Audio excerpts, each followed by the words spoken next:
வணக்கம். மற்றொரு உலா நிகழ்ச்சியில் சந்திப்பதில் மகிழ்ச்சி. இன்றைய உலா நிகழ்ச்சியில் மிக பழமையான ஒரு தேவாலயம் பற்றி தான் பார்க்க போகின்றோம். அந்த வகையில் ஊர்காவத்துறை அமைந்திருக்கின்ற புனித யாகப்பர் ஆலயம் தொடர்பில் தான் இன்றைய உலா நிகழ்ச்சியில் பார்க்க போகின்றோம்.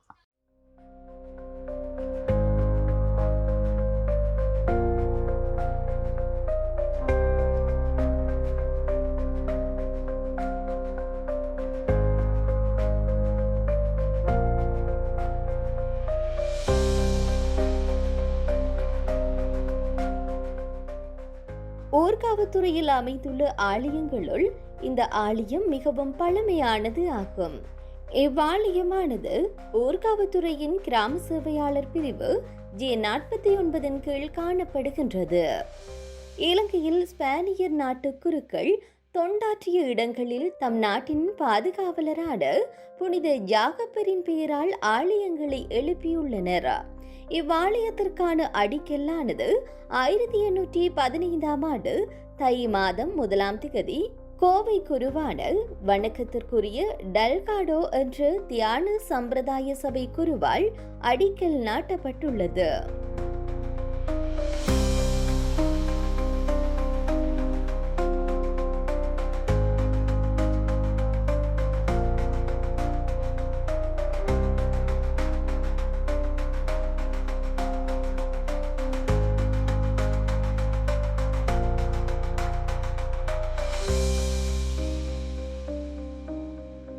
இந்த ஆலயமானது மிக பழமையான ஒரு ஆலயமாக காணப்படுகிறது. 1815ஆம் ஆண்டு தை மாதம் 1ஆம் திகதி அடிக்கல் நாட்டப்பட்டு இந்த ஆலயமானது நிர்மாணிக்கப்பட்டிருக்கிறது.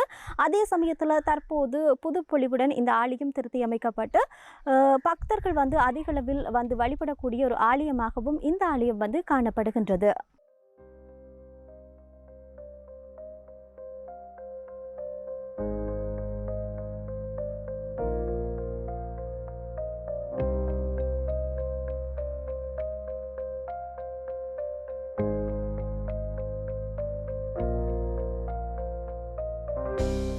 இந்த ஆலயமானது இன்று புனரமைக்கப்பட்டு புதுப்பொலிவுடன் அழகிய தோற்றத்தில் பிரமாண்டமாக வடிவமைக்கப்பட்டு பக்தர்களினால் திருவிழா வழிபாடுகளும் நடத்தப்பட்டு வருகிறது. பாதுகாக்கப்பட்ட நினைவு சின்னமாக கலாச்சார தேசிய மரபுரிமைகள் அமைச்சினால் ஒல்லாந்த பள்ளியினர் 2006ஆம் ஆண்டு 11ஆம் மாதம் 17ஆம் திகதி மற்றும் 2007ஆம் ஆண்டு 2ஆம் மாதம் 23ஆம் திகதி அரச வர்த்தமானியில் பிரகடனப்படுத்தப்பட்டுள்ளது.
புனிதர்களுக்காக ஆலயங்கள் அமைக்கப்படுவது வலிமையாக இருக்கிறது. அந்த வகையில் புனித யாகப்பர் ஆலயமும் மிக பிரசித்தி பெற்ற ஒரு ஆலயமாக காணப்படுகிறது.